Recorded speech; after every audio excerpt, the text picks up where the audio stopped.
क्या आध्यात्म असक्षम लोगों का एक बहाना है, एक कवर अप है? ऐसा किसी ने पूछा है कि जो लोग ज़िंदगी को फेस नहीं कर सकते और तब वो बोलते हैं कि हम तो आध्यात्मिक हैं, या कोई घर को छोड़ के चले जाते हैं, ज़िम्मेदारियाँ छोड़ के चले जाते हैं, ऐसी बहुत सारी कहानियाँ हैं।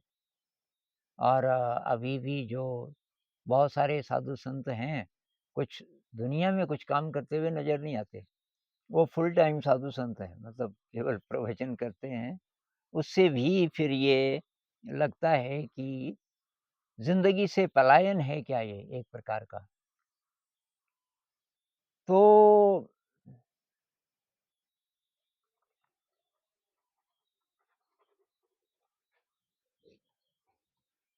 इसमें अब कई पक्ष हैं।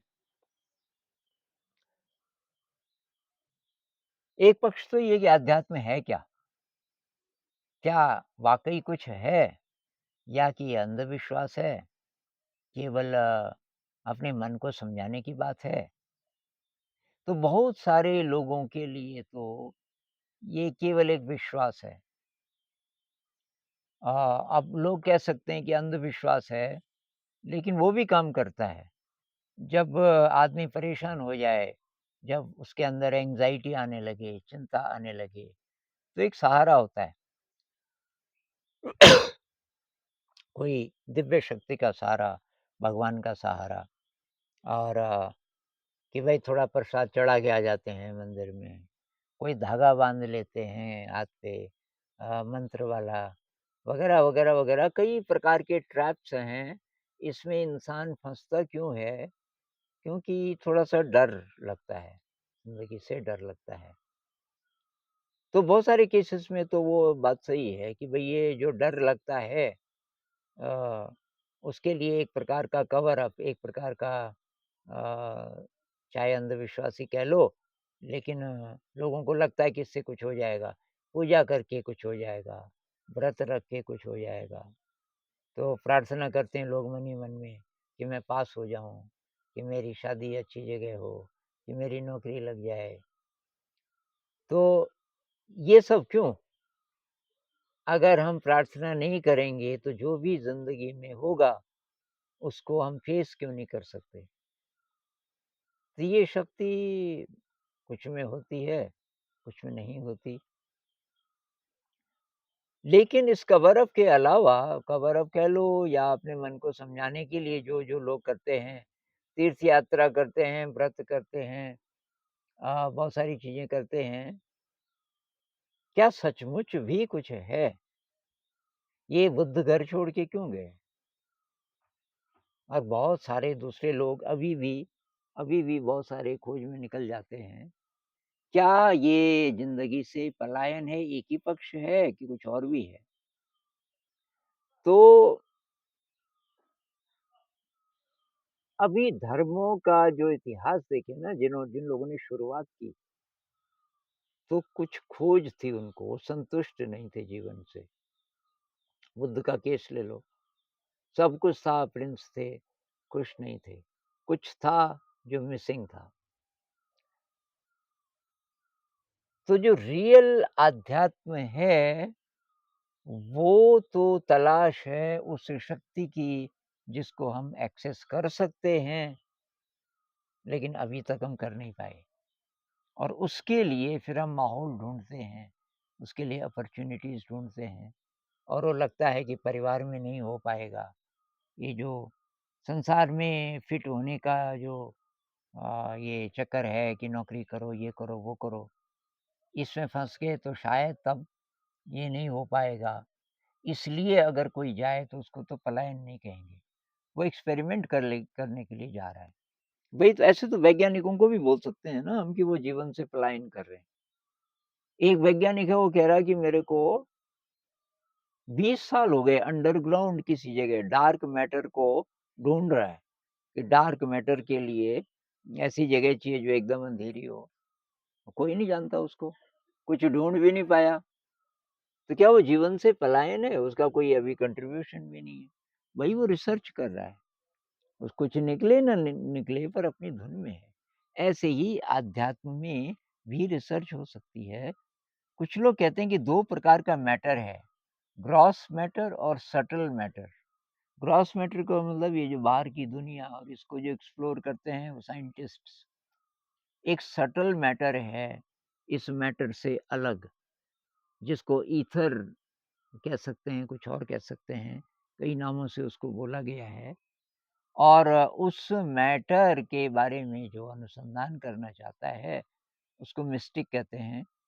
और वो उसके लिए तब जिस तरीके से लैब चाहिए हमें, कंट्रोल्ड वातावरण चाहिए, ऐसे ही वो गुफ़ा ढूँढता है या कोई एकांत जगह ढूँढता है। उसमें कोई बुराई नहीं है क्योंकि वो एक्चुअली कुछ ढूँढ रहा है। क्या एक्चुअली कुछ होता है, फिर हमको थोड़ा-सा एक्सप्लोर करना पड़ेगा। ये मिस्टिक्स क्या कह रहे हैं, कबीर साहब क्या कह रहे हैं, नानक जी क्या कह रहे हैं, जिनको खुद एक्सपीरियंस हुआ, कि वो क्या एक्सपीरियंस है। अभी के समय में वेराइटीज़ ऑफ रिलीजियस एक्सपीरियंस एक किताब है, विलियम जेम्स ने लिखी, करीब 100 साल पहले लिखी थी। Varieties of religious experience, real cases. और अभी जो मेडिटेटर्स हैं, और अब तो न्यूरोलॉजी भी बोल रही है ना, अब क्या करते हैं कि जो मेडिटेटर है, डीप मेडिटेटर, उसको बोलते हैं कि भाई तुमको ये एमआरआई मशीन सी होती है एक, वो उसके अंदर डालते हैं, उसको बोलते हैं अब आप वहाँ ध्यान कीजिए। और उसके ब्रेन पे वो लगाया, ये खोपड़ी पे कुछ फिट कर देते हैं मशीनें। इधर कंप्यूटर में देखते रहते हैं, जैसे-जैसे उसकी मेडिटेशन आगे बढ़ती हो, 1 घंटे की मान लीजिए है, उसके ब्रेन के किस-किस हिस्से में क्या फ़र्क पड़ रहा है। तो मेडिटेशन से आपका जो ब्रेन है, उससे आप पता कर सकते हो कि कुछ हो रहा है उस इंसान को। अब जब एक्सपीरियंस की बात होती है, तो कोई-कोई ब्लिस की स्टेट में चला जाता है, कोई समाधि की स्टेट में चला जाता है। थोड़ा बहुत मेडिटेशन से नहीं, लेकिन जिनको कई-कई साल हो गए।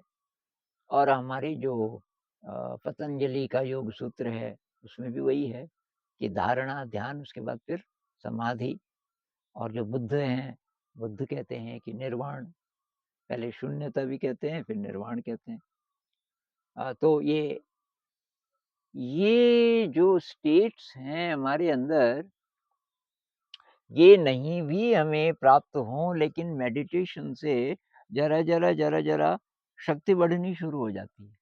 और एक रहस्य सा लगने लगता है कि कोई ऊर्जा का फ़ील्ड है, जैसे इलेक्ट्रोमैग्नेटिक फ़ील्ड, और उसको हम छू सकते हैं। तो रियल आध्यात्म तो ये है। रियल आध्यात्म है, हम अपने अंदर की छुपी हुई विराट शक्ति को एक्सेस कर सकें। और उसका प्रमाण क्या होगा कि ज़रा-ज़रा भी उसका अनुभव होने लग गया मेडिटेशन से। वही पहले आपको बहुत सारे डिसऑर्डर थे, एंग्ज़ायटी थी, ज़िंदगी में रस नहीं आ रहा था, अब आपके अंदर बहुत उत्साह है। अब आप कोई विचलित आपको नहीं कर सकता, आपकी दिशा बन गई। और अब रियल लाइफ़ में, बाहर मटेरियल लाइफ़ में आपको नुकसान हो, फ़ायदा हो, बहुत ज़्यादा फ़र्क नहीं पड़ रहा, विचलित नहीं हो रहे। इसका मतलब है कि आप किसी शक्ति के स्रोत को एक्सेस करने लग गए हैं। वो शक्ति का स्रोत कितना बड़ा है, हम कितना एक्सेस कर सकते हैं, जितनी हमारी यात्रा होगी। तो असली अध्यात्म तो है कि भई कोई विराट ऊर्जा का क्षेत्र है। अब उसी को ब्रह्म कह लो, उसको आप कलेक्टिव अनकॉन्शियस कह लो, उसको आप अ, हायर सेल्फ कह लो, कुछ भी कह लो। बहुत नामों से उसको पुकारा जा सकता है, लेकिन कुछ है। लेकिन मुश्किल है क्योंकि उसके लिए तब पूरा डिसिप्लिन चाहिए, और पूरा डिसिप्लिन है उसके लिए। ये पतंजलि जी बोलते हैं यम, नियम वगैरह-वगैरह, वो डिसिप्लिन में शामिल है। या बुद्ध कहते हैं कि भई आप शील का पालन करो, पारमिताओं का अभ्यास करो, वो डिसिप्लिन है। अ, लेकिन अब वो मुश्किल है आम आदमी के लिए। तो तब कुछ लोगों ने ये शॉर्टकट बना दिया, जिसमें ज्योतिष भी आ जाता है। भई ज्योतिष में क्या है कि भई कोई ग्रह है, वो आपके लिए अच्छा है और कोई खराब, जैसा भी है, एक्सेप्ट भी तो किया जा सकता है। भई शनि की साढ़े साती लगी है, कोई बात नहीं, शनि महाराज जी की जो लाइट है, वो अनुकूल नहीं है मेरी ज़िंदगी के लिए, कोई बात नहीं है। मैं फ़ेस करूँगा। ज़िंदगी में जो भी आएगा मैं फ़ेस करूँगा। तो ये शक्ति कब आपके अंदर आएगी? जब आप अपने अंदर की बड़ी शक्ति को एक्सेस करने लग जाओगे, नहीं तो बहुत मुश्किल है। जो लोग कहते हैं कि सेल्फ मेड है, मेरी ज़िंदगी मैंने खुद बनाई है, अपने पराक्रम से बनाई है, तभी तक बोल सकता है जब तक कोई ट्रेजेडी नहीं होती। अभी ट्रेजेडी हो जाए तो तब उसको पता चले कि नहीं यार कुछ और भी शक्तियाँ हैं। वो एक ऐसी कहानी है ना कि वो एक था कि सेल बहुत गरीब था, अभी बहुत पैसा हो गया, बहुत पुरानी कहानी है। तो 3 लाख रुपए जेब में उन दिनों कैश लेके जाना पड़ता था। फैमिली को भी लेके और कि डॉक्टर ने बोला कुछ तेरे को प्रॉब्लम है, तुझे हाई एल्टीट्यूड पे कहीं जाना चाहिए। और वो तो उसके बीवी-बच्चे उन्होंने बोला ऋषिकेश में हम तो आगे नहीं जाएँगे, आप जाओ।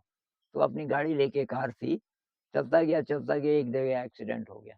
एक मोड़ पे उसकी गाड़ी नीचे गिर गई तो वो तो छिटक के और ऐसा क्लिफ था और उसपे पेड़ थे ऐसे, चट्टान पे, नीचे नदी थी। गाड़ी तो नदी में चली गई लेकिन वो अटक गया यहाँ। 3 लाख रुपए उसकी जेब में थे। 3 दिन हो गए किसी ने उसको देखा ही नहीं, अभी ज़िंदा था। प्यास लगी थी बहुत ज़्यादा, बीच-बीच में बेहोश हो जाए। बीच-बीच में देखे 3 लाख रुपए, उसका पर्स वग़ैरह, उसको साफ पता चल गया, कुछ फ़ायदा नहीं इस रुपए का। इस समय मेरे पास 3 लाख उस ज़माने की, अभी के शायद 30 करोड़ से भी ज़्यादा, तो काफ़ी काफ़ी ज़्यादा कैश था। और उसको साफ रियलाइज़ हो गया कि यार कोई सिक्योरिटी नहीं है इसमें, पैसे में कोई सिक्योरिटी नहीं है और मैं ज़िंदगी भर यही करता रहा, बड़ी-बड़ी फैक्ट्रियाँ हैं। ख़ैर अब कहानी तो लंबी है पर एक गाँव में किसी की नज़र पड़ी, उन्होंने उसको बचा लिया और फिर उसने ठान लिया कि नहीं, कुछ और है, कोई और चीज़ है ज़िंदगी में जिसकी मुझे तलाश करनी चाहिए, ये काफ़ी नहीं है। क्योंकि उस बीच वो यही प्रार्थना कर रहा था कि अगर कोई शक्ति है और आप मुझे बचा दो, तो अब मैं ज़िंदगी में ढूँढूँगा कि कुछ और भी है क्या? क्योंकि इसमें तो कोई सिक्योरिटी नहीं है, अभी तो मैं मरने वाला था। तो खैर कहानी आगे कहती है उसने गाँव वालों को पूछा कि क्या-क्या ज़रूरतें हैं? मेरे पास पैसा है, सारा पैसा उनको दे दिया और निकल पड़ा और तो असली अध्यात्म है अपने अंदर के विराट ऊर्जा के, प्रेम के क्रिएटिविटी के जो क्षेत्र है, उसको टच करना और उसी में खुशी है। बार-बार हम कुछ भी कर लें, बहुत क्षणिक खुशी मिल सकती है, लेकिन लास्टिंग खुशी तभी मिलेगी।